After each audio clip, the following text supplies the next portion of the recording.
सर्वचैतन्यरूपां तां आद्यां विद्याञ्च धीमहि बुद्धिं या नः प्रचोदयात्।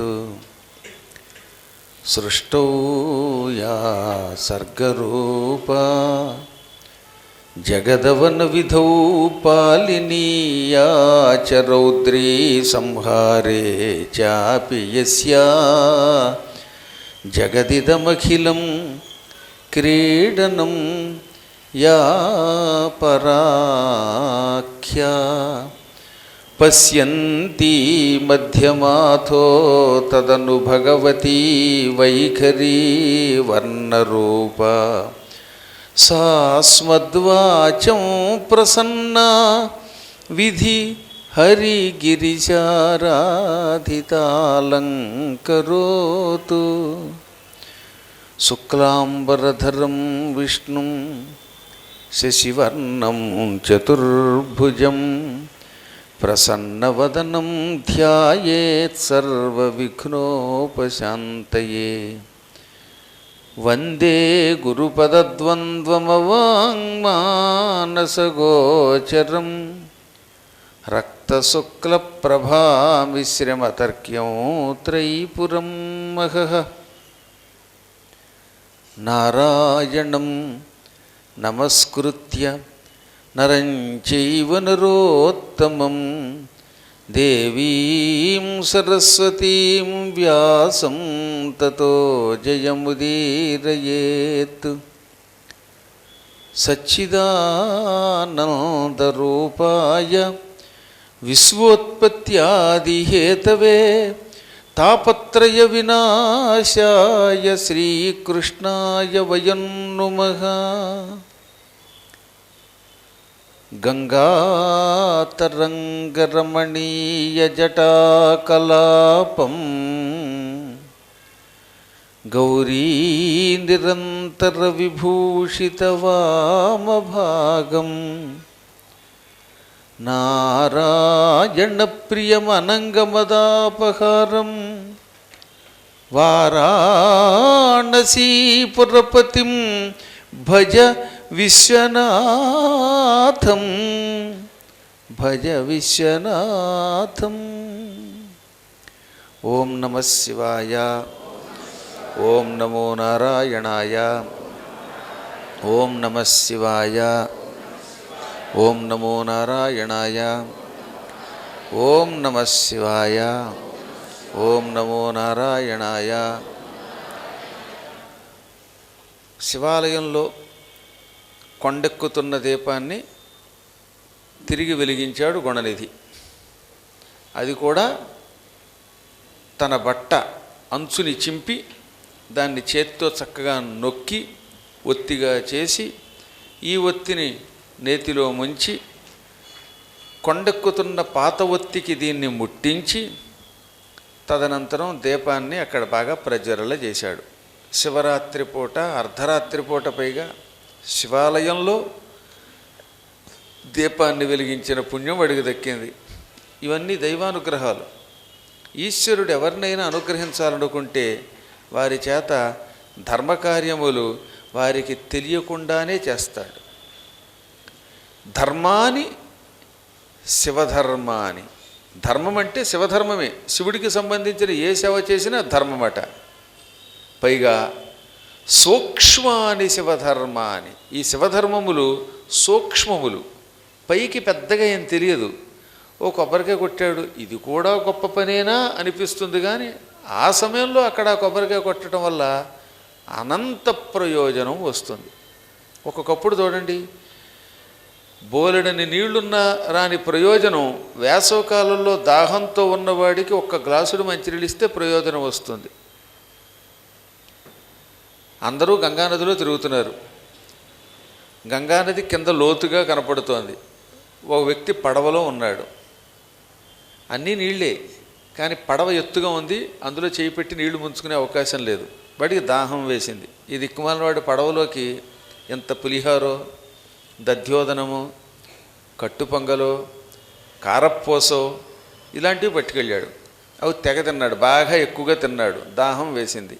ఇప్పుడు ఎదురుగుండా గంగ ఉన్నా అందులో తాగడానికి నీళ్ళు లేవు. ఆ సమయంలో ఎవరైనా ఒక్క గ్లాసు మంచినీళ్ళు ఇస్తే బాగా పిపాసతో దప్పికతో బాధపడుతున్న వాడికి ఆ గ్లాసుడు మంచినీళ్ళు ప్రాణాన్ని నిలబెడతాయి కనుక, శక్తినిస్తాయి కనుక గంగానది మధ్యలో కూడా జలదానం చేసిన పుణ్యం వీడికి వస్తుంది. ఇది శివధర్మం అంటారు దాన్ని. సూక్ష్మమైన ధర్మం అది. రోజు ఇంటిలో అన్నం ఎక్కువైపోయి పారేస్తున్న వాడికి అన్నం పెడితే అన్నదాన ఫలితం రాదు. ఒక్కొక్క ఇంట్లో వండుతారు ఎక్కువగానే అన్నం వండుతారు, కాఫీలు ఉంటాయి, పాలు ఉంటాయి, టిఫిన్లు ఉంటాయి. ఇంట్లో తినేవాళ్ళకి ఓపిక లేదు. ఎప్పుడు ఆకలిస్తే అప్పుడు తినడానికి వీలుగా టేబుల్ మీద బోలెడు సామగ్రులు ఉన్నాయట. అలాంటి వాడి దగ్గరికి వెళ్ళి ఏమండోయ్ అన్నదానం చేస్తున్నామండి, రేపు శనివారం నాడు రండి అని పిలిస్తే వాడు అన్నం తింటాడా? తింటే మాత్రం వాడికి ఏమైనా తృప్తి ఉంటుందా? ఎందుకంటే వాడింటి నిండా తిండి ఎక్కువైపోయింది కాబట్టి వాడికి అన్నం పెట్టడం వల్ల మనకేం పుణ్యం ఉండదు. అదే పాప అక్కడ కూర్చుని బిచ్చమెత్తుకునేవాడు ఎవడో 3 రోజులుగా తిండి లేక మలమలమాడిపోతున్నవాడో, లేక రైల్లో ప్రయాణం చేసి పగలంతా తిండి లేక అల్లాడిపోతున్నవాడో, లేక ఉదయం 9 గంటలకి టిఫిన్ చేయకుండా వచ్చి ఉపన్యాసం విని 12 దాకా కూర్చున్నవాడో, ఇలాంటి వాడికి అన్నం పెడితే ఎంత ఆనందం పొందుతాడండి. ఆకలితో ఉన్నవాడికి అన్నం పెడితే అది మేరు పర్వతాన్ని దానం చేసినంత ఫలితం ఇస్తుంది. శివరాత్రి నాడు శివాలయంలో తెలిసి కాని తెలియక కాని ఆవునేతితో దీపం వెలిగిస్తే అది కూడా కొన్ని వందల అశ్వమేధయాగముల ఫలితం ఇస్తుంది. ఇవన్నీ ధర్మ సూక్ష్మములు అన్నారు. తెలుసుకుని చేసినా తెలియక చేసినా ధర్మం ధర్మమే, ఫలితం ఫలితమే. నిప్పు తెలిసి తొక్కినా కాలుతుంది, తెలియక తొక్కినా కాలుతుంది. కారణం అది నిప్పు. అలాగే ధర్మం కూడా నీకు తెలిసి ఉండి స్పృహ ఉండి చేసిన, ఏ జ్ఞానము లేక చేసిన ఫలమే ఇస్తుంది.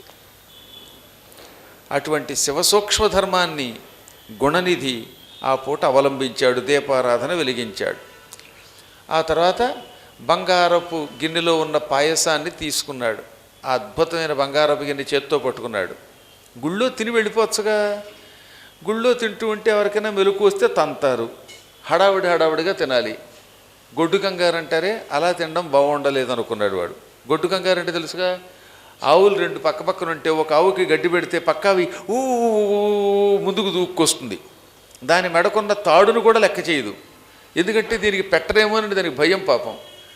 ఇలా గొడ్లకి ఒకదానికి గడ్డి పెడితే రెండో దానికి మాకు పెట్టరేమో అనే కంగారుతో ముందుకు దూకే లక్షణం ఉందే, ఆ కంగారుని గొడ్డు కంగారు అంటారు. మనుషులకి ఆ గొడ్డు కంగారు ఉండకూడదు. ఇది మనిషి కంగారు. మనిషి కూడా కంగారే. వాడు దండం పెట్టేలోపు వీడు వచ్చి వాడిని పక్కకు దోసి వీడు పెడతాడు. ఇది మనిషి కంగారు, అది గొడ్డు కంగారు. అలా కంగారుగా భోజనం చేయడం ఇష్టం లేక గుణనిధి ఈ గిన్నె పుచ్చుకొని గంగా తీరానికి వెడదాం, అక్కడ ప్రశాంతంగా కూర్చుందాం, హాయిగా తృప్తిగా మొత్తం పాయసం తిన్నాక గిన్నె కడుగుదాం. ఇంకో లాభం, ఈ కడిగిన గిన్నెని, బంగారం గిన్నెని కనుక ఎక్కడైనా అమ్ముకుంటే మళ్ళీ డబ్బు వస్తుంది. ఆ డబ్బుతో మళ్ళీ జోదం ఆడదాం అనుకుని గిన్నె పుచ్చుకుని గుళ్ళోంచి బయటకు వచ్చాడు. జనమంతా గాఢంగా నిద్రపోతున్నారు. ఆ నిద్రపోతున్న చోట కూడా దీపం లేదు. దీపం ఉన్నా కూడా ఎక్కువ మంది ఉన్నప్పుడు ఒక్కోసారి కంగారులో మీద పడతాం అనుకోండి. అందులో ఆలయంలో రాత్రిపూట మిణుకుమంటున్న దీపాలే తప్ప ఇంత బాగా వెలుగుతున్న దీపాలు లేవు. ఆ చీకట్లో ఎవరూ చూడకుండా వెళ్ళిపోవాలనే కంగారులో ఉన్న వీడు నిద్రపోతున్న వాళ్ళలో ఒకడి కాలు తొక్కాడు. దాంతో వాడు ఉలిక్కి వెళ్ళేసి బాబోయ్ నా కాలు అని అరిచాడు. అరవగానే వీడు ఆగకుండా పరిగెత్తాడు. దాంతో వాడు దొంగ అన్నాడు. దొంగ అన్నది అందరూ ఉలిక్కి వెళ్ళేసిపోయారు. ఎవడో దొంగవాడు వచ్చాడు, గుళ్ళో ఉన్న బంగారపు పాత్రను ఎత్తుకుపోతున్నాడు అనుకున్నారు. దాంతో వాళ్ళంతా దొంగాడు వెంటబడ్డారు. వీడు అప్పుడైనా నేను దొంగను కాదండో పాయసం ఎత్తుకుపోతున్నానని చెప్పకుండా గిన్నె పుచ్చుకుని వీడు పరిగెత్తాడు. ఈలోపు అక్కడికి కాపలా వాళ్ళు వచ్చారు. ఆ గుడి చుట్టూతా విలుకాళ్ళు కాపలాకు వస్తున్నారు. వాళ్ళ చేతుల్లో ధనుస్సులు ఉన్నాయి. గురిపెట్టి చీకట్లో కూడా బాణం వేయగలరు వారు. అందులో యజమాని కోటీశ్వరుడు కదా, ఆ రోజుల్లో మహైశ్వర్య సంపన్నుడు. వాడికి ఉన్న గుడి కూడా బంగారం గుడి, అందులో బంగారపు గిన్నెలు ఉన్నాయి. అందుకని గుడి చుట్టూ కాపలా వాళ్ళని పెట్టారండోయ్. ఇప్పుడు బ్యాంకుల దగ్గర గన్మ్యాన్ అని పెట్టినట్టుగా కొన్ని బ్యాంకుల దగ్గర గన్మ్యాన్ పెట్టి గన్ ఇచ్చారు. ఆ గన్నలో ఉన్నటువంటి తుపాకీ తోట బ్రిటిష్ వాడు 1947లో గుండుట, అది పేలదు. అలా కాకుండా వీళ్ళ దగ్గర ఉన్న బాణాలు వేస్తే పనిచేస్తాయండోయ్. అటువంటి బాణాలు ఉన్నటువంటి కాపలా వాళ్ళు తలారులు ఈ గుణనిధి వెంటబడ్డారు. వీడు పరిగెడుతుంటే ఒకడు సూటిగా గురి చూసి లక్ష్యాన్ని ఎక్కుపెట్టి వాడు వెన్నులో కొట్టాడు బాణం. ఆ బాణం వెన్నులోంచి దూసుకొచ్చింది. ఢామ్ అనే శబ్దంతో వాడు బొక్కబార్లో పడిపోయాడు. పాపం శివరాత్రి నాడు ఉపవాసం అండి శివాలయంలో దీపం వెలిగించి శివుడి దర్శనం చేసుకుని ఇది పగలంతా స్నానం చేశాడు, వాళ్ళతో పాటు భజన చేశాడు, ఉపవాసం ఉన్నాడు, రాత్రి ఏమో దీపం వెలిగించాడు. కానీ తిండి మాత్రం లేకుండా పడిపోయాడు. అలా పడిపోవడంతో అందరూ జనం వచ్చి చూశారు. ఓరి వీడెవడ పిచ్చాడు, అన్నం ఎత్తుకుపోతున్నాడు రా, మనం ఏదో ఎత్తుకుపోతున్నాడు అనుకున్నాం. వీడు పొద్దునుంచి ఇక్కడికి వచ్చినప్పటి నుంచి ప్రసాదం ఎప్పుడు పెడతారు అన్నాడు. చివరికి శివప్రసాదం తినకుండానే ఐక్యమైపోయాడు అనుకున్నారు పాపం. వాళ్ళు ఏదో కారణం చేత ఆ మూర్ఖుడిని దొంగ అనుకుని బాణం పెట్టి కొట్టి చంపారు తప్ప కేవలం అన్నం కోసం అనుకుంటే చంపకుండా ఏ కాలి మీద బాణం కొట్టేవారు. ఆ రోజుల్లో కొందరు దొంగలు ఆలయాల్లో చొరబడి కాపలా వాళ్ళని కూడా చంపి బంగారం ఎత్తుకుపోయేవాళ్ళు ఉండేవారు. ఇప్పుడు లేరు అలాగే. అందుకని కాపలా వాళ్ళు వెనక ముందు చూడకుండా బాణం కొట్టారు తప్ప వీడెవడో తెలియక ఇప్పుడు చచ్చాక బాధపడ్డారు. సరే మొత్తం మీద వాడు చచ్చాడు. ఇదే కాశీలో మరణించుంటే వాడికి ముక్తి వచ్చేది. కానీ చెప్పాను కదా కాశీ కాదు, కాశీకి ఎక్కడో ముందున్నటువంటి ఒక గ్రామం దగ్గర ఉన్నటువంటి గంగా తీరంలో ఉన్న ఆలయం. ఆ ఆలయం దగ్గర పడిపోవడంతో వీడి ప్రాణం తీసుకుపోవడానికి యమకింకరులు 3 వచ్చారు. వారు మహాభయంకరాకారులు, నల్లని శరీరాలతో ఉన్నారు, ఎర్రని కళ్ళతో ఉన్నారు. వాళ్ళకి మీసాలు కూడా భయంకరంగా ఉన్నాయి. చేతుల్లో పాశములు పట్టుకొని వీడి ప్రాణం బయటికి లాగారు. వాడు కుయ్యో మర్రోం అంటూ ఉండగా ఈ ప్రాణాన్ని యాతనా శరీరంలో ప్రవేశపెట్టాలి అని ప్రయత్నించారు. మీకు చాలాసార్లు చెప్పాను కాబట్టి వాళ్ళు కొత్తగా చెప్పక్కర్లా. పాపాత్ముడి ప్రాణం బయటికి లాగి యాతనా శరీరంలో ప్రవేశపెడతారు. ఆ యాతనా శరీరం యమలోకానికి వెళ్ళాక శిక్షలు అనుభవిస్తుంది. మీకు ఆ భయం అక్కర్లేదు. ఎందుకని ఎక్కడెక్కడి నుంచో వచ్చి ఈ కాశీఖండం వింటే ఇక మీకు యాతనా శరీరం ఎందుకు వస్తుంది? ఏ యాతన పడకుండా ఇంట్లో కూర్చుని వేళకింత భోజనం చేసి టీవీ సీరియల్స్ చూస్తే అప్పుడు వాడికి యాతనా శరీరం రెడీగా ఉంటుంది. మీరు పాపం కష్టపడి ఇష్టపడి విశిష్టం పడి ఇక్కడికి వచ్చి ఈ పవిత్ర కథ వింటున్నారు కనుక మీకోసం 100 ఏళ్ళు నిండిన తర్వాత శివకింకరులు వస్తారు, లేక విష్ణుకింకరులు వస్తారు, లేక కనీసం స్వర్గం నుంచైనా వస్తారు దేవదూతలు. యమకింకరులు మాత్రం రారు అని నాకు నమ్మకం. ఒకవేళ మీలో ఎవరికైనా మేము యమకింకరుల దగ్గరికి వెళ్ళాలి, మేము అదేదో చూడాలనుకుంటున్నామంటే చెయ్యొద్దండి, దానికి తగిన సలహా ఇస్తాను. బయట నా చెప్పులు పెడతారు, అవి పట్టుకుపోండి. ఇంకేముంది, ఆ తర్వాత యమకింకరులు కనపడతారు, ఎక్కడ ఎలా పీకాలో అలా పీకుతారు. కానీ అప్పుడు పీకుతుంటే కష్టం అండి, ఆ దెబ్బలు తట్టుకోవడం చాలా కష్టం. పాకిస్తాన్ పోలీసుల దెబ్బలైనా తట్టుకొచ్చేమో కానీ యమకింకరుల దెబ్బలు తట్టుకోవడం చాలా కష్టం. పాపం వీడి ప్రాణాన్ని యాతనా శరీరంలో ప్రవేశపెట్టడానికి వాళ్ళు సిద్ధపడుతుండగా ఠక్కున శివకింకరులు ప్రత్యక్షమయ్యారు. ఈ యమపాశములను కత్తిరించి వీడి ప్రాణాన్ని తీసి పరమ పవిత్రమైన శైవదేహంలో దివ్యదేహంలో ప్రవేశపెట్టారు. దాంతో యమకింకర్లు నిస్పృహ చెంది భయపడి కంగారుపడి ఈ శివకింకరులకు నమస్కరించి, మహాత్ములారా మీరెవరు, ఎక్కడి నుంచి వచ్చారు అని ప్రశ్నించారు. ఇతడు పరమ దుర్మార్గుడు, వీడి జీవితంలో ఒక్కనాడు కూడా మంచి పని చేయలేదు. చిన్నప్పటి నుంచి అన్నీ పాపాలే. మద్యం తాగాడు, నీచ స్త్రీల సంవాసం చేశాడు, జూదమాడాడు, తల్లి నగలన్నీ అమ్మేశాడు. అన్ని చోట్ల దొంగతనాలే వీడి పని. అటువంటి పాపాత్ముడు, దాన ధర్మములు ఎరగనివాడు, స్నానం సంధ్యావందనం వంటి ఒక్క పుణ్యకార్యం కూడా చెయ్యని ఈ పాపాత్ముడు శివరాత్రి నాడు కూడా శివాలయంలో ప్రవేశించి అన్నాన్ని బంగారాన్ని అపహరించాలనుకున్నటువంటి వాణ్ణి మేము యమలోకానికి తీసుకువెడదామనుకుంటూ ఉండగా మీరొచ్చి వీణ్ణి శివలోకానికి పట్టుకుపోదాం అనుకుంటున్నారు. ఇది మీకు న్యాయమా? ఇలా అయితే యమధర్మరాజు గారి ఆజ్ఞలు ఏమైపోతాయి? పాపాత్ములంతా పాపాలు చేయటానికి ఇష్టపడతారు కదా. దానివల్ల మనం ఎన్ని పాపాలు చేసినా చివరి క్షణంలో శివకింకరులు వస్తారులే, కైలాసానికి పట్టుకుపోతారులే. కాబట్టి మనం యావజ్జీవితం పాపాలు చేద్దామని మనుషులు అనుకోరా? అసలు ఈ దుర్మార్గుడిని తీసుకెళ్ళడానికి మీరు ఎలా వచ్చారు? ఒకవేళ తెలియక తప్పుడు చిరునామాకి అంటే రాంగ్ అడ్రస్కి వచ్చారేమో అన్నారట వాళ్ళు. అప్పుడు వాళ్ళు నవ్వి, మేము రాంగ్ అడ్రస్కి రాలేదు నాయన, మా కంప్యూటర్ తప్పు చేయదు, మీ కంప్యూటర్లు తప్పు చేస్తాయి, మీ ఇంటర్నెట్లో ఫాల్ట్ ఉండొచ్చు కానీ మా నెట్లో ఫాల్ట్ ఉండదు అనగా వీళ్ళలో ఏం విశిష్టత ఉన్నది అని తీసుకెళ్ళడానికి వచ్చారు అని మళ్ళీ వాళ్ళు అడిగారు. శివధర్మం బతి సూక్ష్మము శివధర్మము లేశమైన చేసిన చాలు శివుని చందగవచ్చును. నాయనలారా, శివధర్మం సూక్ష్మమైనది అనగా అది ధర్మమో కాదో తేల్చటం సామాన్యుల వల్ల కాదు. రవ్వంతైనా కొంచెమైనా పిసరంతైనా శివుడి సన్నిధానంలో పుణ్యం చేస్తే అది కొండంత పాపాన్ని కరగగొడుతుంది. మానవులు చేసిన పాపం కర్పూరం కింద మారిపోతుందట. ఏమవుతుంది? కర్పూరం కొండంతైనా అవ్వచ్చు, కానీ ఇంత నిప్పు తగిలితే ఏమవుతుంది? మొత్తం అంటుకుని కరిగిపోతుంది. మీరు చూడండి, ఎంత కర్పూరం పట్టుకొచ్చి పాత్రలో వేయండి, నిప్పెట్టండి, 2 నిమిషాల్లో మొత్తం హరించుకుపోతుంది. శివుడి దగ్గర పుణ్యం చేసిన వాడి పాపం కూడా కర్పూరం అయిపోతుందట. కొండంత పాపం అయితే కొండంత కర్పూరం అయ్యి శివుడి దగ్గర చేసిన పుణ్యమని నిప్పు దానికి అంటుకొని ఈ మొత్తం పాపం కర్పూరంలా కరిగిపోతుంది. అప్పుడు మానవుడు పరమాత్ముడైపోతాడు. ఆచారం ఇది, అనాచారం ఇది అని తొందరపడి చెప్పకూడదు. రోజు ఒక పురాణాలు చెప్పేటప్పుడు కొంతమంది ఏం చెప్తున్నారు? భక్త్యా తుష్యతి కేవలం నచగుణై భక్తి ప్రియో మాధవ అంటే ఇంక దేనికి చదువుకి లొంగట్ట ఇలా చెప్తున్నారు. అర్థం అది ఉట్టి అబద్ధం.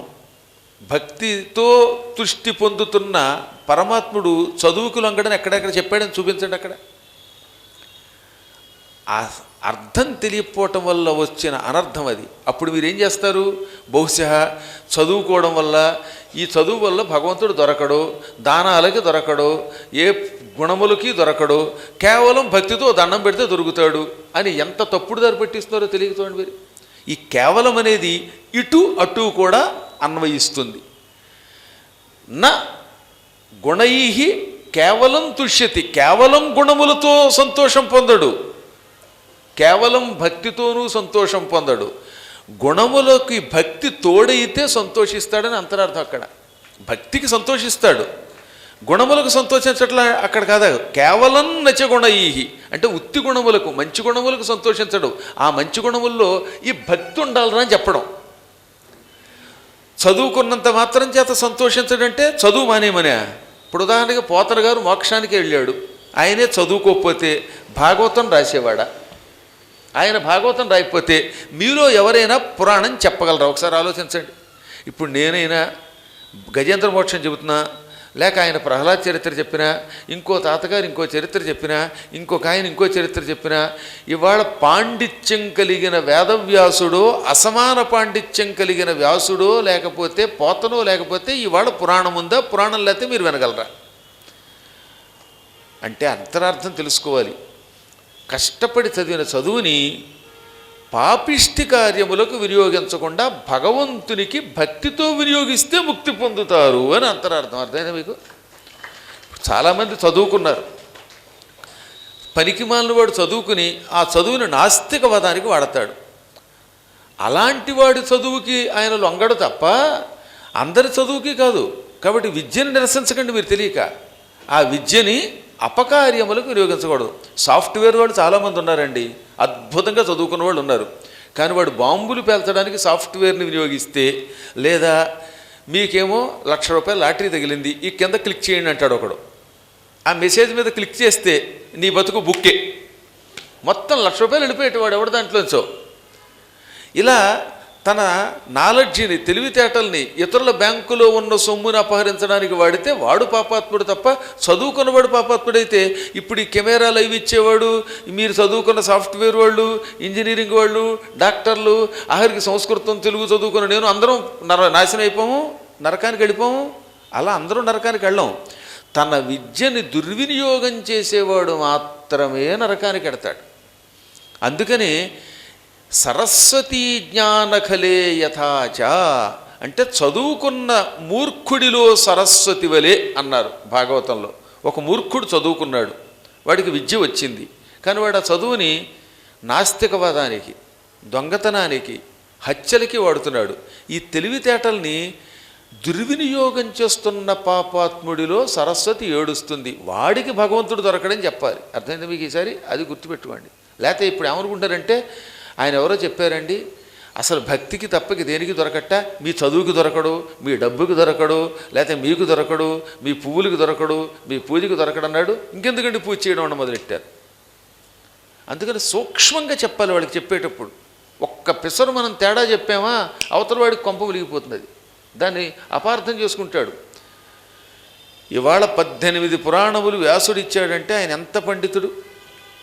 రామాయణం రాసిన వాల్మీకి లాంటి కవి ఉన్నాడు. అందుకే ఆది కవితో సాటి వచ్చే కవిలేడే.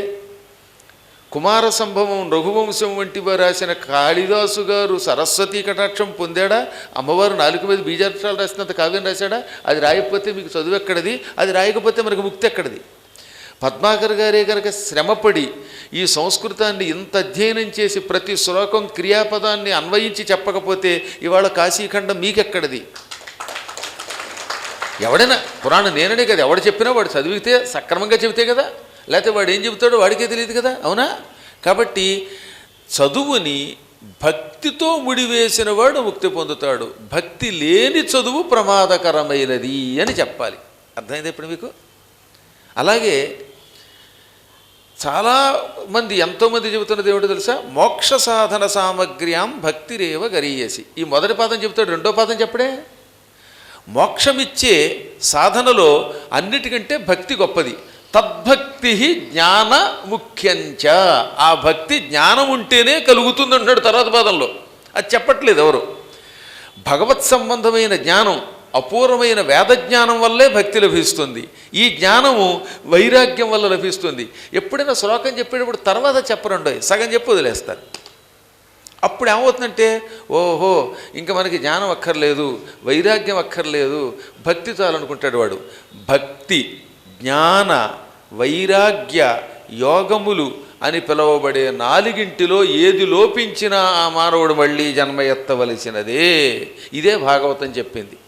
అంటే కొంతమంది ఈ జన్మలో భక్తితో పూజిస్తారు తప్ప జ్ఞానం మీదకి, వైరాగ్యం మీదకి, యోగం మీదకి దృష్టి వెళ్ళదు.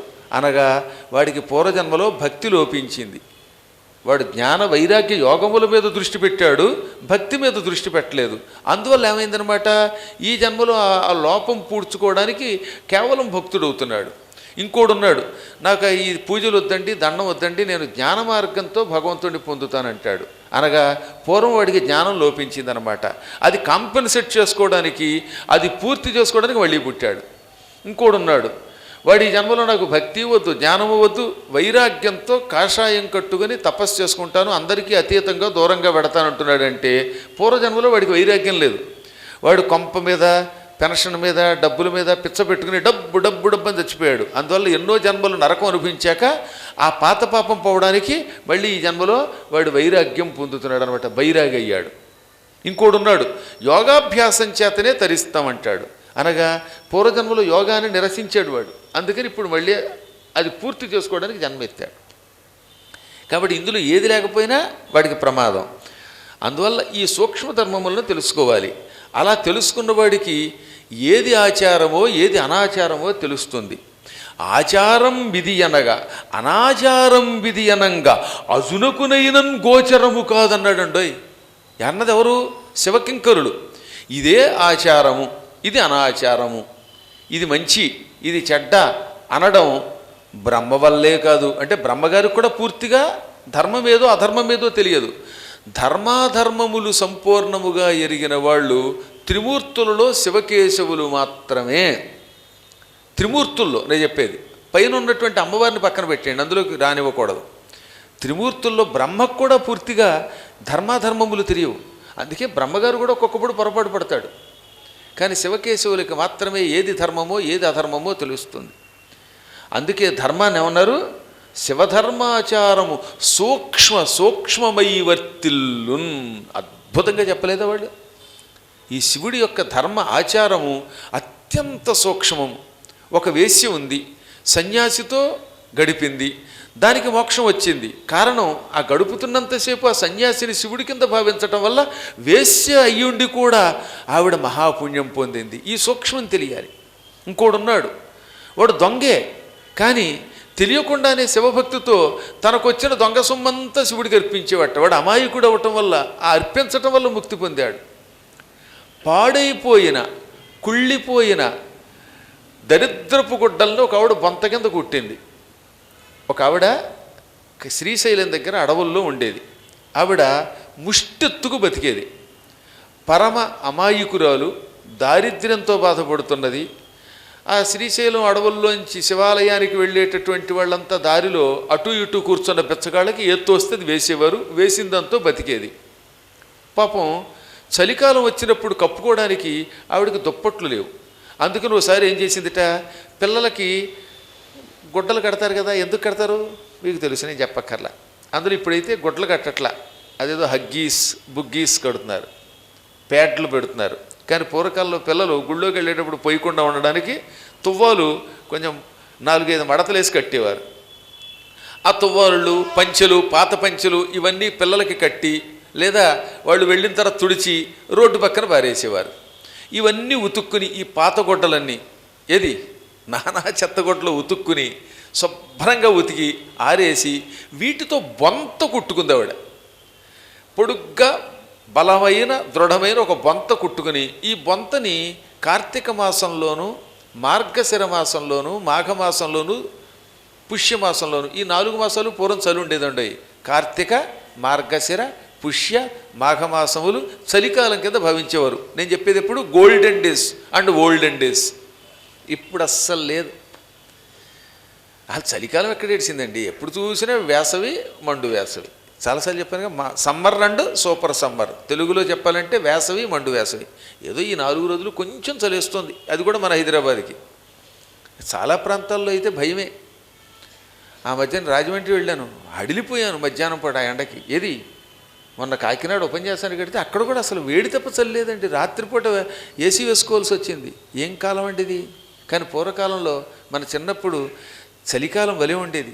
మంచుబుట్లు రాలేవి కిందకి. సంక్రాంతి రోజుల్లో చలిమంట వేసుకునేవాళ్ళం. ఇప్పుడు చలిమంట వేసుకుంటే చచ్చిపోతాడు. అసలు చలి ఉంటే కదా ఇప్పుడు, రోజు మంటే, ఇంకా చలిమంట ఎందుకు వేరే?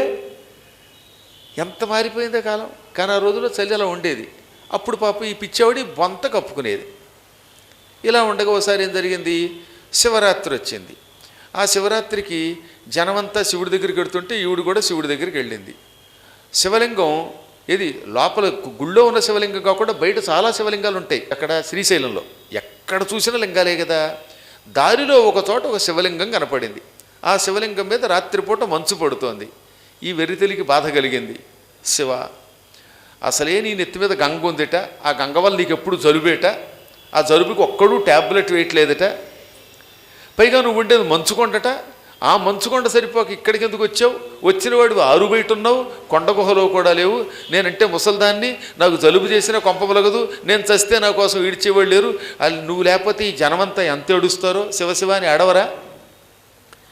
ఈ శివరాత్రి నాడు ఎంత మంచు కురుస్తుంటే చలిలో బయట ఎలా తట్టుకుంటున్నావు నా తండ్రి, నా తండ్రి, నా బాబు అని తనకి చలేస్తున్న ఆ దిక్కుమాల బొంత ఎప్పటి నుంచి కట్టుకుందో, దీక్షావస్త్రం కింద కట్టుకుంది. అవి పైగా పాత గొట్ల బొంత. ఆ బొంత కప్పింది ఎవరి మీద? శివుడి మీద. ఆ శివుడికి చలి వస్తుందని. అదే మీకు బాగా తెలివితేటలు ఎక్కువ కనుక, ఆ శివుడికి చలి ఏంటండి, ఆయన ఉండేదే మంచుకొండ, ఆయన నెత్తి మీద గంగ, పక్కన చంద్రుడు, కంఠంలో విషం, ఆయనకి చలి లేదు పులి లేదు అని పాపం మనం పొరపాటు గుడ్డ కూడా కప్పకుండా పోతారు చాలామంది. కానీ ఈ వెర్రితల్లో నా తండ్రే, నా బాబే, నా శివయ్యే అని ఆయన మీద కప్పేసింది బొంత. వెంటనే పార్వతీదేవి ఇలా చూసింది ఆయనకేసి, శివుడికేసి.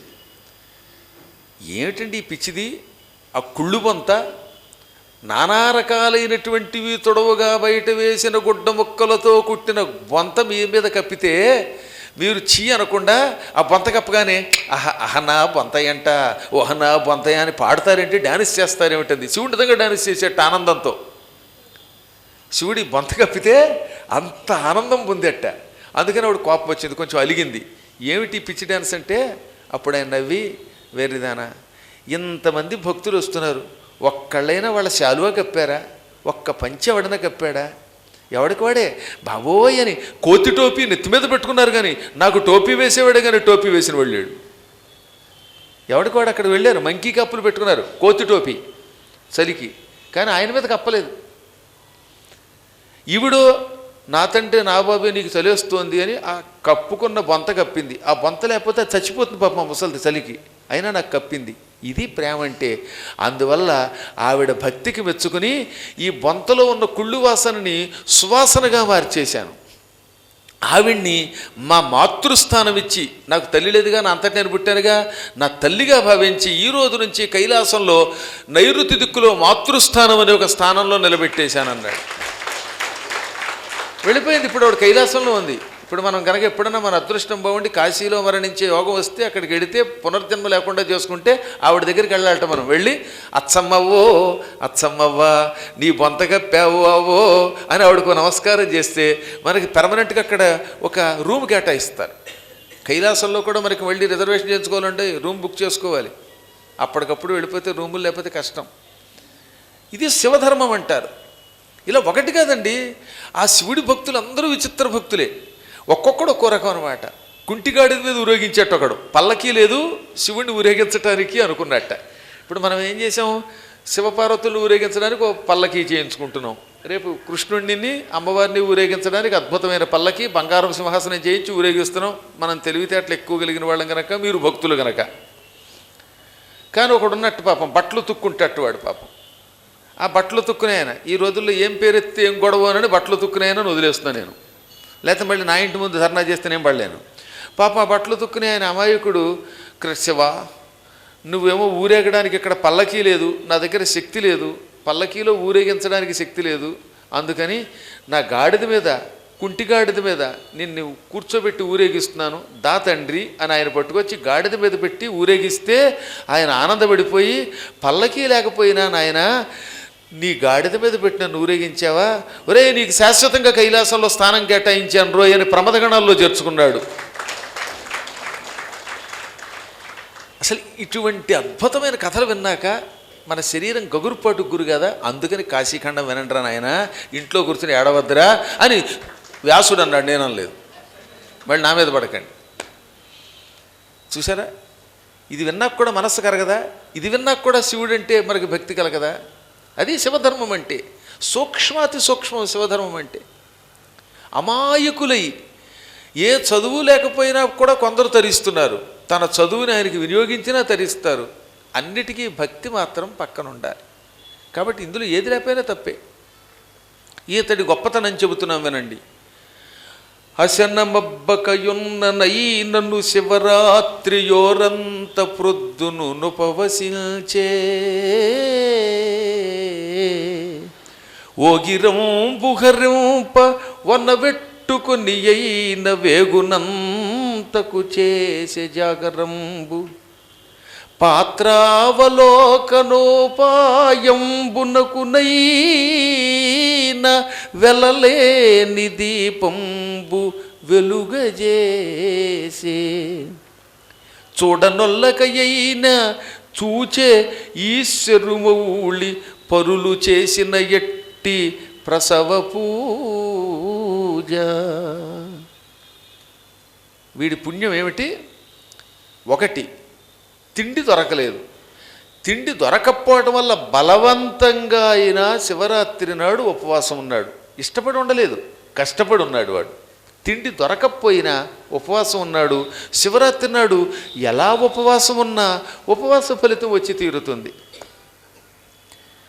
ఇంకా ఆహారం మీద ఆశ కొద్దీ నిద్రపోకుండా ఎప్పుడు పక్కవాళ్ళు నిద్రపోతారా, ఈ అన్నం ఎత్తుకుపోదామా అని అన్నం మీద ఆశతో జాగరణ చేశాడు.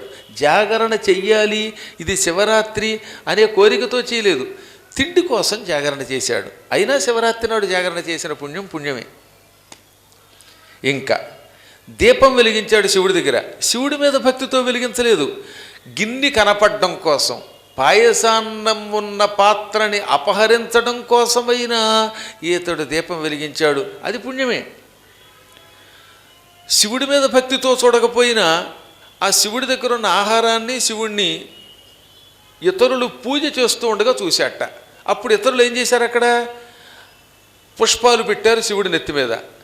కేవలం తిండి మీద ఆశతో, ఒకానొక దొంగతనం మీద ఆశతో శివుడి నెత్తి మీద పువ్వులు భక్తులు పెడుతూ ఉండగా చూశాడు. ఇవన్నీ శివరాత్రి నాడు చేయటం వల్ల వాడు ఇష్టంతో చేయకపోయినా దుష్టబుద్ధితో చేసినా వాడికి ఫలితం ఇచ్చాయి. శివరాత్రి నాడు ఎలా చేసినా అది నిజంగా ఫలితం ఇస్తుంది, అపఫలితం ఇవ్వదు. సత్య విధిమూడియై నన్ను చంద్రధగురిని నగరి మోసాల పెంద్రోవన్నట్ట నడుమా. ఈశ్వరుడి సన్నిధానంలో అనుకోకుండానే దిక్కుమాలిన చావు చచ్చిపోయాడు. శివరాత్రి నాడు శివుడి సన్నిధానములో గంగానదీ తీరంలో చచ్చిన చావు వీడి సకల కల్మషములను, పాపములను, దుష్టకార్యముల ఫలితములను నాశనం చేసి పారేసింది. ఇది స్థూల దృష్టికి కనపడవు, సూక్ష్మ దృష్టితో ఇది మహాపుణ్యం. కాబట్టి పూర్వకాలంలో మన వాళ్ళు బలాత్కారంగా అయినా దీపారాధన చేయించేవారు, బలవంతంగా అయినా చిన్నప్పుడు కార్తీక స్నానాలు చేయించేవారు. నీకు ఇష్టం ఉన్నా లేకపోయినా కార్తీక మాసంలో స్నానం చేయి, ఫలితం ఇస్తుంది.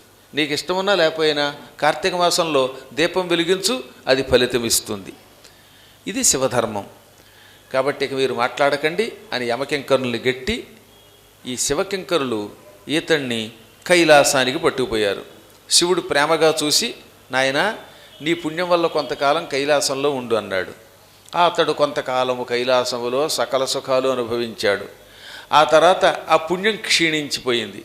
దీపం వెలిగించిన ఏది కార్తీక మాసంలో కానీ శివరాత్రి నాడు కానీ ఇలాంటి కాలంలో శివుడి సన్నిధానంలో వెలిగించిన దీపం మహాఫలితం ఇస్తుంది కనుక ఆ ఫలితంతో కైలాసంలో ఉండి ఆ తర్వాత ఆ పుణ్యం క్షీణించాక మళ్ళీ భూలోకంలో కళింగ దేశం రాజుగారికి దముడు అనేవాడికి అరిందముడు అనే పేరుతో కొడుగ్గా పుట్టాడు. అక్కడ కళింగ దేశాన ఆ రోజుల్లో అరిందముడు అనే రాజు పరిపాలించేవాడు. ఆ అరిందముడికి ఇతడు దముడు అనే పేరుతో కొడుగ్గా పుట్టాడు. ఇతనికి పూర్వజన్మ గుర్తుందండోయ్, నేను గుణనిధిని, నేను పాపిష్టివాణ్ణి, కానీ శివరాత్రి నాడు ఉపవాసం ఉన్నాను, శివాలయంలో దీపం వెలిగించి తిండి తినకుండా చచ్చాను, అందువల్లే కైలాసంలోకి వెళ్ళాను. ఆ తర్వాత తిరిగి మళ్ళీ భూలోకంలో కళింగరాజు గారికి అరిందముడికి పుట్టాను, నాకు ఇప్పుడు దముడని పేరు అని అంతా గుర్తుపెట్టుకున్నట్టు పూర్వజన్మ జ్ఞానం ఉన్నది. శివుడి సన్నిధానంలో దీపం వెలిగిస్తే పూర్వజన్మ జ్ఞానం తెలియకుండానే వస్తుంది. అలా వచ్చింది వీడికి. అందరికీ ఎందుకు రావట్లేదు? శివరాత్రి నాడు వాడు చచ్చినట్టు అందరూ చావలేదు కనుక. అందుకని మీరు చావకండి ఇప్పుడు వెళ్ళి. వాడి కర్మగాలి చచ్చాడు, మనం కూడా కర్మకాలి చావాలి తప్ప బలాత్కారంగా అక్కడ చావకూడదండోయ్. మళ్ళీ ఈ మధ్యలో కావిడైతే శివుడి సన్నిధానంలో శివరాత్రి నాడు ఉపవాసం ఉండి చచ్చిపోతే నాకు కూడా పూర్వజన్మ జ్ఞానం వస్తుందా అంది. ఆత్మహత్య చేసుకుంటే రాదు, ఎవరి చేతిలో అయినా హత్యకి గురైతే వస్తుంది. భగవంతుడి దేవుళ్ళు మీకు ఆ హత్యాయోగాలు లేకుండా హాయిగా కాశీఖండం విని తర్వాత నాతో కలిసి పుణ్యాల రాసి కాశీకి వెళ్ళి అప్పుడు మోక్షానికి వేసి పెడదాం. ఇతడు రాజు అయ్యాడు కొంతకాలానికి. వాళ్ళ నాన్నగారి తర్వాత నెక్స్ట్ ఈయనే కదా. ఆ తర్వాత మహానుభావుడు, అందరికీ యోగం రాదండి, కొంతమందికి రాజుగారికి కొడుక్కి రాజయ్య యోగం వస్తుంది. కొంతమంది ముక్కు ఉన్న మంత్రులు ఉంటారు, ఆ ముక్కు మంత్రులు కొడుకులందరికీ ముక్కు మంత్రులు అయ్యే యోగం ఉండకపోవచ్చు, వాళ్ళు ఓడిపోవచ్చు, చెప్పలేము. కానీ ఈయనకు వచ్చింది యోగం. ఈయన రాజు అయిన తర్వాత ఏం చేశాడు, వెంటనేను నా రాజ్యంలో కార్తీక మాసంలో నెల్లాళ్ళు కూడా చిన్న చితక అనే తేడా లేకుండా శివాలయమునకు వెళ్ళవలసిందే, కార్తీక స్నానములు చెయ్యవలసిందే, దీపం వెలిగించవలసిందే. ఊళ్ళో జనం తక్కువగా ఉంటే ఇంటికొకళ్ళు చొప్పున వెళ్ళి దీపం వెలిగించండి. కార్తీక మాసంలో శివాలయములో దీపములు వెలిగించనివాడు, శివరాత్రి నాడు శివాలయంలో దీపం వెలిగించనివాడు దొంగవలే శిక్షకి అర్హుడవుతాడు. వాడికి శిరశ్ఛేదమే శిక్ష అన్నట్టేకంగా. దాంతో జనాలు హడిలిపోయారు. నిజానికి ఆయన ఏం చంపడో, కానీ బెదిరిస్తే కానీ దెబ్బకి కానీ దెయ్యం దిగదు. అందుకని కార్తీక మాసం అంతా శివాలయములలో దీపములు వెలిగించని వారిని, శివరాత్రి నాడు శివాలయంలో దీపం వెలిగించని వాడిని తల నరికి చంపేయండి అని తలారులకి పంపాడు. ఇంకేముంది, ఇక అక్కడి నుంచి అందరూ హడిలిపోయి కార్తీక మాసం ఎప్పుడు వస్తున్నారు ఎదురు చూసి రావడంతో పరిగెత్తుకుంటూ వెళ్ళేవారు. మీ పిల్లల చేత జై శ్రీరామ్ అనిపించండి. హల్లో అని ఫోన్లో అన్నారా, వాడి డెప్ప మీద ఒకటి కొట్టండి. జై శ్రీరామ్ అనేదాకా మాట్లాడకండి. ఇలా ఇతరులకు చెబుతారు కొంతమంది. వాళ్ళు ఆవిడ చేసినప్పుడు అలో అల్లో అంటారు. మళ్ళీ వాళ్ళని కూడా డెప్ప మీద కొట్టండి. జై శ్రీరామ్ అనేదాకా బాధండి అంతే. పిల్లల చేత జై శ్రీరామ్ చెప్పించటం, బలం గురువు ప్రవర్తతం బలం విష్ణువు ప్రవర్తతం అనిపించాలి. కార్తీక మాసం నాడు తప్పనిసరిగా గుడికి తీసుకెళ్ళాలి, వాడి చేత దీపం పెట్టించాలి. పెట్టకపోతే అన్నం పెట్టమనండి. అప్పుడు వాళ్ళు దారిలోకి వస్తారు. ధర్మం ఇప్పుడు అవసరం, అది లేకపోతే మనం బ్రతకం. అసలు నువ్వే దీపం పెట్టవు, ఆవు దీపం వెలిగిస్తే 10 రూపాయలు ఖర్చు అయిపోతుంది. ఎన్నాళ్ళకి 10 రూపాయలు ఖర్చేనా? కొంతమంది అలాంటి దరిద్రులు ఉంటారండి బాబు. దీపం వెలిగిస్తే ఖర్చు అయిపోతున్నారు అనుకుంటారు, అన్నం తింటే ఖర్చు అయిపోతుంటారు. మళ్ళీ వాడి ఇంట్లో తింటగానే బయట తింటాడు అండోయ్. బయట పెడితే తింటాడు, ఫ్రీగా వస్తే ఫినాయిల్ తగ్గుతారు. ఈ దరిద్ర బతుకు మనకొద్దు. భగవంతుని కోసం చేయవలసిన కర్మకాండమును సక్రమముగా జరిపించినటువంటి వాడికి దారిద్ర్యం ఎక్కడదండి. వాడు మహైశ్వర్య సంపన్నుడవుతాడు, గొప్పవాడవుతాడు. పిల్లలకి ఈ సంస్కారం ఇవ్వకపోతే మనం బ్రతికినా చచ్చిన వాళ్ళతో సమానం. అందుకని రాజుగారి భయం వల్ల కోట్ల దీపాలు ఆ కళింగ సామ్రాజ్యంలో వెలిగాయి. కళింగ అంటే ఇప్పుడు ఒరిస్సా అన్నమాట. ఓడ్రా అన్నా కళింగం అన్నా అదే. ఆ విధంగా ఆ రాజుగారు ఆ జన్మలో తాను దీపాలు వెలిగించాడు, అందరి చేత దీపాలు వెలిగింపజేయించాడు. ఆ పుణ్యంతో శరీరం విడిచిపెట్టాడు. విడిచిపెట్టగానే బ్రహ్మగారు తీసుకుంటున్న ఊపిరి ద్వారా బ్రహ్మగారి హృదయంలోకి వెళ్ళిపోయేటండో. ఈసారి ఎక్కడికి వెళ్ళిపోయాడు? ఏకంగా బ్రహ్మ హృదయంలో ప్రవేశించాడు. అలా కొంతకాలం బ్రహ్మగారి శరీరంలో ఉన్నాక పద్మకల్పం అనే ఒక కల్పం వచ్చింది. ఇప్పుడు కల్పం శ్వేతవరాహ కల్పం. ఇంత పూర్వం చాలా కల్పాలు: బ్రహ్మకల్పం, గణేశ కల్పం, సదాశివ కల్పం, ఆదిత్య కల్పం, మేఘవాహన కల్పం, విష్ణు కల్పం, పద్మకల్పం, శ్వేతవరాహ కల్పం. ఇలా ఎన్ని కల్పములు ఉన్నాయో లెక్కలేదు. మేఘవాహన కల్పానికి ముందు పద్మ కల్పం, ఆ తర్వాత ఇప్పుడు వరాహ కల్పం వచ్చిందనమాట. అందులో పద్మకల్పంలో బ్రహ్మగారి మనస్సు నుంచి కొంతమంది పుత్రులు పుట్టారు. వీళ్ళని బ్రహ్మ మనస్సు నుంచి పుట్టడం వల్ల బ్రహ్మమానస పుత్రులు అన్నారు. వాళ్ళల్లో పులస్త్యుడు అని పేరు కలిగిన ఒక ప్రజాపతి పుట్టాడు. ఈ పులస్త్య ప్రజాపతికి విశ్రవసుడు అని ఒక కొడుకున్నాడు. ఈ విశ్రవసునికి మొదటి భార్య పేరు ఇలబిల. ఈ ఇలబిలకి విశ్రవసుడికి మొట్టమొదటి కొడుకుగా ఇతడు పుట్టాడు. ఎవరు? గుణనిధి. రెండవ జన్మలో దముడు. అతడు పూర్వజన్మలో చేసిన దీపదానాల పుణ్యం వల్ల, శివాలయంలో దీపం వెలిగించిన పుణ్యం వల్ల విశ్రవసుని కొడుకుగా పుట్టాడు. విశ్రవసుని కొడుకు కనుక అతన్ని వైశ్రవణుడు అన్నారు. మీరు రోజు కుబేరాయ వైశ్రవణాయ అంటున్నారా? ఆ కుబేరుడు అంటే వైశ్రవణుడు అన్నమాట, విశ్రవసుని కొడుకు. ఇలబిల కొడుకు గనక ఐలబిలుడు అన్నారు. ఇతడు బ్రహ్మవంశంలో పుట్టిన పుణ్యాత్ముడు. అతడు కొంతకాలం పోయిన తర్వాత శివుడి కోసం మహాతపస్సు చేశాడు. వాళ్ళ నాన్నగారు చెప్పారట, ఒరే నీ పూర్వజన్మ రహస్యం నీకు తెలుసు కదా, శివానుగ్రహం లేకపోతే బాగుపడవు, వెళ్ళు, కాశీకి వెళ్ళు, కాశీలో మహాతపస్సు చెయ్యన్నాడు. మీలో కాశీ వెళ్ళిన వాళ్ళు చేయొద్దండి. అన్నపూర్ణ ఆలయానికి వెళ్ళారా? ఆ అన్నపూర్ణ ఆలయం లోపలికి అడుగు పెట్టగానే ఎడం వైపు చూడండి, అక్కడ కుబేరుడు కనబడతాడు. అవునా? అక్కడున్న లింగం కుబేరుడు ప్రతిష్ఠించిన లింగం. అక్కడ తపస్సు చేశాడు మన కుబేరుడు.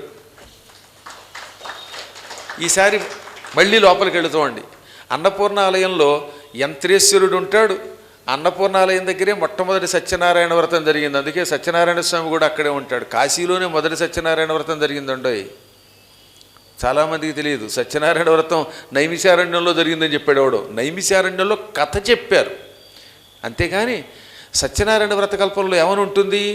మొట్టమొదటి ఈ వ్రతమును ఎవరు చేసినగా కాశీలో ఒక పేద బ్రాహ్మడు ఉన్నాడు. అతని దగ్గరికి ముసలివాడి రూపంలో సత్యనారాయణ స్వామి వచ్చాడు. అతనికి వ్రతం చెప్పాడు, అతను చేశాడని ఉంటుంది. ఈసారి చదువుకోండి. లేదా గురువు గారు చెప్పిన సత్యనారాయణ వ్రత కథ యూట్యూబ్లో వినండి. ఐట్యూబ్తో చూస్తూ యూట్యూబ్లో వినండి, అప్పుడు బాగా అర్థమవుతుంది. అవన్నీ అక్కడ అన్నపూర్ణాలయం దగ్గరే జరిగాయి. ఆ అన్నపూర్ణాలయం దగ్గరే ఈయన కూర్చుని, ఆ రోజుల్లో ఇంత అన్నపూర్ణాలయం లేదు, అది విచిత్రంగా ఉండేది అందంగా. అక్కడ ఓ లింగం ప్రతిష్ఠించుకున్నాడు. చిన్న లింగాన్ని ప్రతిష్ఠించుకుని ఓం నమ శివాయ ఓం నమ శివాయ అంటూ ఎడతెరపి లేకుండా, ఏమాత్రం ఆపుదల లేకుండా మహాతపస్సు చేశాడు. అలా తపస్సు చేయగా వాడి శరీరం అంతా ఎండిపోయింది. చర్మం తప్ప లోపల మాంసం లేదు. ఎముకల పోక్కి గుడ్డగట్టినట్టు అయిపోయాడు వాడు. అస్థిపంజరానికి విఠలాచార్య సినిమాలు అస్థిపంజరాలకు చూడండి, అప్పుడప్పుడు ఓ గుడ్డ తగిలిస్తారు. భలే ఉంటాయి పాత సినిమాలు. ఆయన సినిమాలన్నీ ఓహోహో అని అస్థిపంజరాలు వచ్చి యుద్ధం చేస్తూ ఉంటాయి, తిరుగుతూ ఉంటాయి. అలా అస్థిపంజరం అయిపోయాడు ఈయన. కేవలం కళ్ళు మాత్రం మిగిలేయటండి. అది గొప్ప విషయం కదా. ఈ కళ్ళు మాత్రం తప్ప అలా కనపడుతున్నాయట, గుడ్లు. కనీసం రెప్పలు కూడా లేవు, రెప్పలు కూడా ఎండిపోయాయి. అంతలా అయిపోయినా తపస్సు చేశాడు విడిచిపెట్టకుండా. అది భక్తి అంటే. ఇవాళ 2 నిమిషాలు జపం చేసి అమ్మయ్య అయిపోయింది రాండం. అమ్మయ్య అయిపోయింది అంటే అర్థం ఏంటనమాట? ఇదో జపం బర్డెన్ వాడికి, ఇదొక బాధ. అమ్మయ్య ఇప్పుడు జపం అయిపోయింది అన్నాడంటే వాడు పెంట వదిలిపోయింది అంటున్నట్టే. అదే బాధ అండి. జపం ఆనందంగా చేసుకున్నాను అనుకోవాలి. చాలామంది చూడండి మీరు అంతే, ప్రదక్షిణ అయిపోతే వాడు ఎగిరి గంతులేస్తాడనమాట, ఈ పూట ఈ గొడవ వదిలిపోయిందని. అందువల్ల అందులోంచి బయటికి రావాలి కొంచెం. ఈయన అలా కాదు, తపస్సు నిజంగా ఆనందంతో తన్మయత్వంతో చేశాడు. పోతే పోయింది బోడి శరీరం అనుకుని తపస్సు చేశాడు. ఆ మొండితనం ఈ మధ్యన నా శిష్యుల్లో కొందరిలో చూస్తున్నాను. లాస్ట్ ఇయర్ నాతో అంత కేదారం వచ్చారు కదా, అసలు నేను ఆశ్చర్యపోయాను. నేను మొండిగా నడుస్తూ ఉంటే నాతో పాటు ఈ పక్కన ఉన్నవాడు నడిచాడు. ఏఆర్ జూ నడిచాడు. మా విశ్వనాథుడు చాలా ఓపికగా నడిచేశాడు. ఇంకా కొంతమంది, మొత్తం 10-12 మంది కదా నాతో వచ్చారు మీరంతాను. అసలు ఎక్కడ ఎవడూ భయపడలేదండి. నేనే మొండానంటే, నేనంటే 58 ఏళ్ళ మొండాండి, ఇప్పుడు 57 ఏళ్ళ మొండాండి, రాబోయేసరికి 58 ఏళ్ళ మొండాండి. వాళ్ళు 25 ఏళ్ల దగ్గర నుంచి 35 ఏళ్ల మధ్యలో ఉన్న కుర్ర మొండేళ్ళు వాళ్ళు నడిచారు. అసలు ఆశ్చర్యం ఏంటంటే 57 ఏళ్ళ వాడితో 37 ఏళ్ళ వాళ్ళు నడవడం అంటే ఎంత గొప్ప విషయం అండి. అవునా? 30 ఏళ్ళ వాళ్ళు నడిచేస్తున్నారు, 25 ఏళ్ళ వాడు నడుస్తున్నారు, 40 ఏళ్ళ వాడు నడుస్తున్నారు. నాకు ఆశ్చర్యం కలిగింది. ఆహా, వీళ్ళు కదా ముసలాళ్ళు అంటే అనిపించింది. బాగా నడిచారు నిజంగా. నేను ఎప్పుడు జీవితంలో సంతోషపడ్డానా సరే. అప్పుడు ఆ టైంలో పెద్ద పెద్ద మంచు గడ్డలు, చలి గజగజ వణుకుతోంది, అయినా వచ్చారు. ఆ రాత్రి అక్కడ పడుకున్న వాళ్ళకి ప్రపంచం తల్లకిందులు అయిపోయింది చలికి. అలా తట్టుకుంటే శివానుగ్రహం లభిస్తుంది తప్ప, బాబోయ్ చలండి ఒకవేళ నేను చచ్చిపోతానా అన్నవాడికి శివుడు అనుగ్రహం ఎందుకు వస్తుంది? వాడు గుర్తుపెట్టుకోండి, శివ అనకపోయినా శవం అవుతావు, కానీ శివుణ్ణి నమ్ముకుంటే దుర్భర మరణం పొందవు, నీవు శవం కావు. సరిగదా, నీకు ఎక్కడ లేని దివ్యశక్తులు వస్తాయి. నేను ఎన్నోసార్లు చెప్పాను, నమ్మి చేసిన వాళ్ళు బాగుపడ్డారు. అసలు ముందు బయలుదేరేటప్పుడే చలేస్తుందంటారా? హిమాలయాల్లో చలి అయిపోతే పులేస్తుందా? కొంత వస్తుంది చలి, తట్టుకో. వారి పిచ్చాడా, ఇంట్లో పడి రోగంతో తీసుకుచచ్చే కంటే భగవంతుని సన్నిధానానికి వెళ్ళి ఆరోగ్యంగా రా. ఒకవేళ యోగం పోయి నీకు అక్కడే మరణం వస్తే ఇంక నీకంటే అదృష్టవంతుడు ఎవడినైనా ఈ ప్రపంచంలో, అంతకంటే అదృష్టవంతుడు ఎక్కడుంది? ఆ చావు నాకు వస్తుందేమో అని ఎన్నోసార్లు ప్రయత్నించి వెళ్ళాను నేను. నిజమండి, కేదారంలో, బదరీలో, లేదా కాశీలో అక్కడికి వెళ్ళిన తర్వాత ఆ పరమేశ్వరుడి సన్నిధానంలో చావు అంటే అంతకంటే గొప్ప పండుగ ఎక్కడుంది? ఎందుకు ఈ మానవ జీవితం దండుగ ఎక్కడుంటే? ఇక్కడుంటే దండగా, అక్కడుంటే పండగ. అయినా పిరికాళ్ళు ఇంట్లో అలా పడుండి చక్క, ఏదో వస్తుంది పెన్షను, సంతకం పెడతాడు, తీసుకుంటాడు. వాడు వాళ్ళ ఆవిడ తింటూ రోజు మధ్య మధ్యలో ఒకళ్ళు తోసుంటా అంటే తోసుంటా అని తిట్టుకుంటూ పిల్లల్ని మనవల యొక్క మలమూత్రాలని చూసుకుంటూ వీడి మలమూత్రాలు బాధపడుతూ అలాగే మంచం మీద పడి అని బాధపడి చుట్టుక్కుని పోతాడు ఎప్పుడు. ఆ తర్వాత ఇంకా నరకం. ఆ నరకంలో అంతా భయంకరమైన బరకం, చింతబరికలతో వాళ్ళు బాత్తూ ఉంటారు. మళ్ళీ పుడతాడు, మళ్ళీ చస్తాడు. అందుకే శంకరుడు ఏమన్నాడు, పునరపి జననం పునరపి మరణం పునరపి జననం పునరపి మరణం పునరపి జననీ జఠరే శయనం ఇహ సంసారే బహుదుస్తారే ఇహ సంసారే బహుదుస్తారే కృపయా పారే పాహి మురారే భజ గోవిందం భజ గోవిందం గోవిందం భజ మూఢమతే. ఎంత అందమైన పాట అండి అది. ఒరే పిచ్చాడా, ఆ పరమాత్ముడిని తలుచుకోకపోతే ఏమైపోతావు? మళ్ళీ పుడతావు, మళ్ళీ చస్తావు, నరకంలో శిక్షలు అనుభవిస్తావు, మళ్ళీ తల్లి కడుపులో ప్రవేశిస్తావు, మళ్ళీ పుడతావు, మళ్ళీ తింటావు, మళ్ళీ చస్తావు. ఈ చక్రం అలా తిరుగుతూనే ఉంటుంది. పై చక్రం కిందకి, కింద చక్రం పైకి వెళ్ళినట్టుగా తిరుగుతూ ఉంటావు. ఇక ఎప్పటికీ ముక్తి ఉండదు. ఇందులోంచి బయటపడు. అందువల్ల ఆ భగవంతుణ్ణి కృపయా దయతో మురారే ఓ విష్ణుదేవా పారే రక్షించు, నన్ను ఒడ్డెక్కించు, నన్ను దయతో ఒడ్డెక్కించు అని ఆ గోవిందుణ్ణి భజించు అన్నాడు ఆయన. మామూలు టైంలో మా అమ్మాయి మా అల్లుడు చిన్నల్లుడు కూడా వచ్చారు ఈ పెద్దల్లుడితో పాటుగా. అసలు నాకు ఇప్పటికి కూడా ఆశ్చర్యం అనమాట. కిలోమీటర్ కంటే ఎక్కువ రోజున ఎంత క్యూ అండి. అంత క్యూలో మంచులో నిలబడి దర్శనం చేసుకుంటే కానీ రాలేదు వాళ్ళంతా. నేను కాసేపు కావాలని జడిసినట్టు నటించాను తప్ప వాళ్ళని చడవల. ఆ రోజు వచ్చిన వాళ్ళంతా నిలబడ్డారు, ఎక్కడెక్కడ వాళ్ళు నిలబడ్డారు. 2 సార్లు కూడా దర్శనం చేసుకున్నారు. శ్రీవిద్య, శాండిల్య, విశ్వనాథుడు, ఆ చంటి పిల్లలు అందరూ వెళ్ళారు. ఈ కూడా వచ్చిన అసిస్టెంట్లు, గుండెకి స్టంట్ వేయించుకున్న వాళ్ళు కూడా వచ్చారండి. అసిస్టెంట్ రావడం పెద్ద గొప్ప కాదు, కానీ ఆ గుండెకి నొప్పి వచ్చినప్పుడు ఏదో స్టంట్ వేస్తారట కదా, ఆ స్టంట్ వేస్తున్నవాడు కూడా ఫెయింట్ అయిపోకుండా అలాగే టెంట్లో నిలబడి వెరీ దర్శనం చేసుకొచ్చారు. దాదాపు 200 మంది వచ్చారు. ఒక్క దరిద్రుడు మాత్రం వచ్చాడండి. ఏమన్నంటే నేను రిటైర్డ్ పోలీస్ డిఎస్పీ అనడం, లేకపోతే ఇంకోటి ఏదో అనడం. వాడు మాత్రం కంపు చేశాడు. వాడు మిగతా అంతా కూడా బాగున్నారు. ఎప్పుడైనా అక్కడికి వచ్చినప్పుడు అహంకారంతో నువ్వెంత ఆర్గనైజర్ల మీద అరిస్తే నీకు దేవుడి దర్శనం ఎందుకు అవుతుంది? ఒకసారి ఒకడు మాతో పాటు వైకుంఠం క్యూ కాంప్లెక్స్ గుండా వెంకటేశ్వర దర్శనానికి వచ్చాడు. నా కర్మగాలు నా వెనకున్నాడు. వాడు బయలుదేరిన దగ్గర నుంచి వసేవు నీ అమ్మగడుపుమాడా, ఆ లోపలికి వెళ్ళాక మెడబట్టు గింటేస్తారేవు, అలాగే చూస్తూ ఉండవేవు, దర్శనం అవదేవు అని పెళ్ళాన్ని, ఇదిగో కంటి రెప్పల వేసావంటే పక్కకి చూసావంటే మీకు దర్శనం అవ్వదని పిల్లల్ని క్యూలోకి వచ్చిన దగ్గర నుంచి తిడుతూనే ఉన్నాడు. ఇదిగో జాగ్రత్తగా చూడండి, గంటేస్తారు అని ఇటు తిరిగి పెళ్ళానికి ఇటు తిరిగి పిల్లలకి చెబుతూ ఉండగా వీడిని మెడబట్టు గంటేశారు. వాళ్ళు దర్శనం చేసుకున్నారు. వీడిని గంటేశారు, వీడు దర్శనం చేసుకోలేదు. వాళ్ళు మాత్రం చక్కగా పొడుగ్గా చూశారు. బయటకు వచ్చాక పెళ్ళాం అందుకే ఓ నువ్వు చూడు అనకుండా నువ్వు చూడాలి పిచ్చపీనుగా అంది. ఇంతసేపు గంట తిడితే తుస్సును గాలి తీసేసింది. వాడి నిజంగానే కొంగ నెత్తి మీద రెట్టేసినప్పుడు, చిన్నపిల్లలు ఒంటి మీద డాష్లు వేసినప్పుడు మొహం ఎలా అయిపోతుంది, నోట్లో పిల్లలు పోసినప్పుడు ఎలా ఉంటుందో అలా అయిపోయింది వాడి ముఖం. అందుకని ఎక్కిన దగ్గర నుంచి దిగేదాకా ఒకటే గొడవ చేస్తే భగవద్ దర్శనం అవుతుంది. అలాంటి వాడు ఒకడు వచ్చాడు మాకు. అలాంటి వాడు ఒక బస్సులో ఎక్కట, ఆ బస్సులో వాళ్ళు కొంచెం డిస్టర్బ్ చేసాడు. వాడు తప్ప అంతా బాగుపడి దర్శనం చేసుకున్నారు. కాబట్టి మీరు ఏం చేయాలి? ధైర్యంగా వెళ్ళండర్రా, పిరికితనం విడిచిపెట్టండి. నేను నిజం చెబుతున్నాను, నాతో వచ్చి నన్ను నమ్మితే మీకు వేళకి భోజనం దొరుకుతుంది, ఆరోగ్యం లభిస్తుంది, ఎటువంటి మంచు కొండల్లోకి వెళ్ళినా మీ దగ్గరికి మృత్యువు దగ్గరికి రాదు.